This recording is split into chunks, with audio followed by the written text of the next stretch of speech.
So anyway, I got back from America, right, and a speedboat incident, and I looked back over the things I haven't done in my life and the things I regret, and obviously, you know, wanking under a tree is one of them. It's not the main one, if I'm honest. The main thing I regret when I look back at my life is relationships. That's the thing I've never done because of this part of my brain which assumes things will end badly, right? And the reason I assume relationships end badly is the overwhelming majority of evidence. Seems fair, doesn't it? I mean, I would believe in relationships a lot more if when you saw old couples who've been together all their lives at restaurant tables, they were pissing themselves laughing and just, hey, you fucking tinker! Oh, he's done that joke again with the Parmesan. Every night for 60 years, it still makes me raw. They don't, do they? They stare anywhere but at the face of the person they are. Oh, shit, yeah. Oh, food's here! This is new! Excellent. Don't you say anything now. Just let me enjoy this. I know you're there, I can smell you. And what happens if you are single and you have been for a long time, what you find is people will try and say encouraging things to you. I have friends who can say, oh, don't worry, John, there's someone out there for you. Oh, there's someone out there for you, right? Which is obviously lovely to hear, but what they don't seem to understand is what they're also saying implicitly in that sentence is, you are the one for someone else. That's the bit of it I couldn't deal with. I like the idea there's someone out there I'm supposed to be with. What I don't like the idea is that I could find someone I love and find, you know, humorous and intelligent, and I could look in their eyes and say, hey, do you know what the universe had lined up for you? This, for the rest of your life. That's what you get. I don't know what you did, but you are being punished for it. You get to wake up to this forever now. Better put some coffee on, he's had a dream about filing again. I alphabetized all of them, pal. I just didn't want to be with anyone, right? And people could relentlessly trying to set you up. And I had one friend in particular kept saying, oh, John, I've got this friend, she's perfect for you. And I said, well, if she's a friend of yours, keep her away from me. How's that? Because I will ruin her life. I don't want that to affect our friendship. If she's a friend, but you think, yeah, she's a friend, but I wonder what she'd look like crying. I wonder what my friend would look like if she'd been crippled by one too many tedious comments around the household. Can I just talk you through how we're supposed to load the dishwasher? If that's the future you've got in mind for your friend, then you carry on with this little mission. But otherwise, leave me out of it. That's what I thought was fairest, right? But she didn't leave me out of it. What she did is then she introduced this person to all my other friends. So my other friends got on board and then had a house party and they all got on me at once. They said, oh, you should meet this girl, John. And then she said, oh, I'm telling you, John, you're going to end up marrying this girl. And that really pissed me off. Because she's mapped my entire life out there, hasn't she? With a girl I've never met before. She's basically saying, yeah, there's someone out there, John, who likes snooker and sandwich bags, and that's basically all you need, isn't it? Because there'll be no need for chemistry with you, because you're such a simple little twit. So I got really annoyed. I thought, right, I need to end this now. I need to put an end to all this. So I said, right, give me a number then. And they all got really excited, and I got a number, and they said, oh, do you want a name? I said, no, that'll do. I stored it in my phone as my wife. Look what a dickhead I am. Right? Because I didn't want to get into a conversation. I didn't want to have to say to them, look, do you know the reason I haven't got a girlfriend is because I don't like myself. I don't want to be with anyone. It's too much information to share with your friends, right? The reason I didn't like myself through my 20s is, one thing, I don't think I'm a very good person, right? And that's because, although I do good things every now and again, I'll be perfectly honest with you, I don't do good things so that the world gets better. I do them so that people see me do them and they like me more. I'm happy to admit that. That is why I do most of the good things I do, and there'll be people in here who are like me, and you'll know you're like that, because every now and again you'll do a good thing by accident, and nobody will notice, and you'll be pissed off. And that's not a sensible reaction, is it? Good people shouldn't think, what a fucking waste of time that was.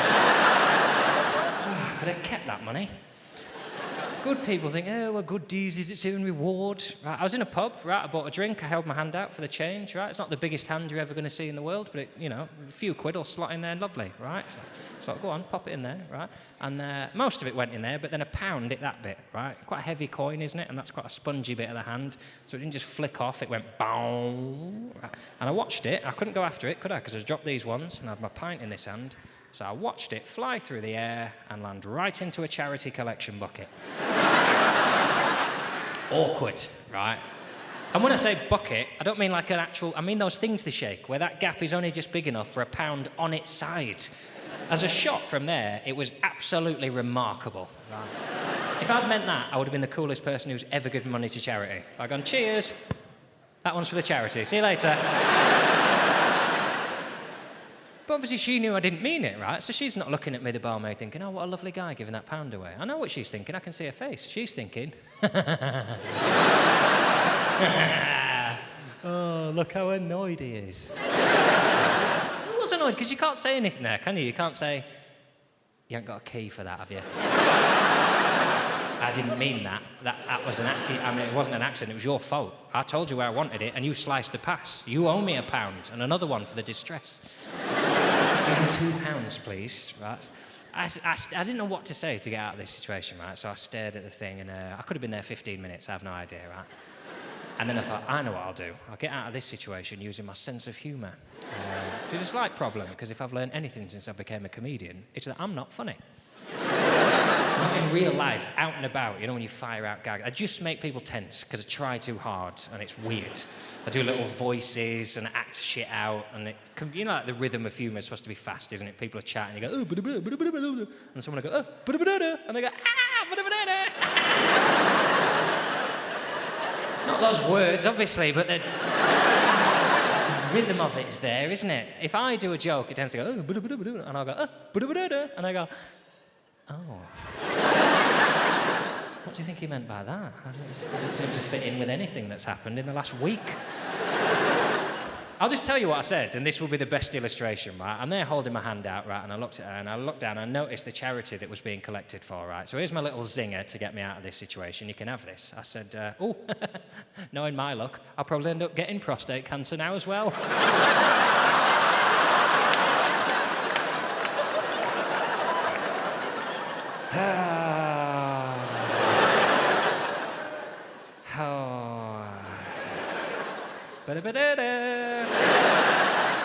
What sort of penis says that to someone? I really stared at her as well, as if to go on, enjoy that. I'm a professional, it's fine. I'm that funny all the time. Right. So naturally she said the only thing you could say when someone says that to you. She went, yeah, you might. Really going to enjoy this beer. That's one of the reasons I didn't want to be with anyone. The other reason is far more unpleasant. The other reason I didn't want to be with anyone is just the hatred that is inside me is remarkable. Like, if it was strength, I would be a superhero. I can hate people just instantly. Just the glance of the back of their head, I can just go, prick. I go, he's gone now, he's behind that wall, but I know he's a prick. Out there somewhere, being a prick. And it's the hatred that everyone in this room, you'll feel it once a year. You get it once a year where you're having a bad day and you just take it out. In your head, you take it out on someone whose fault it isn't. You get to the train station and there's someone in front of you whose ticket won't go into the thing. And they seem to think that the solution to that is to try exactly the same thing 1,000 times. Shoving it in there. The train left hours ago, still there. Tickets eroded, hand is just a blooded stump.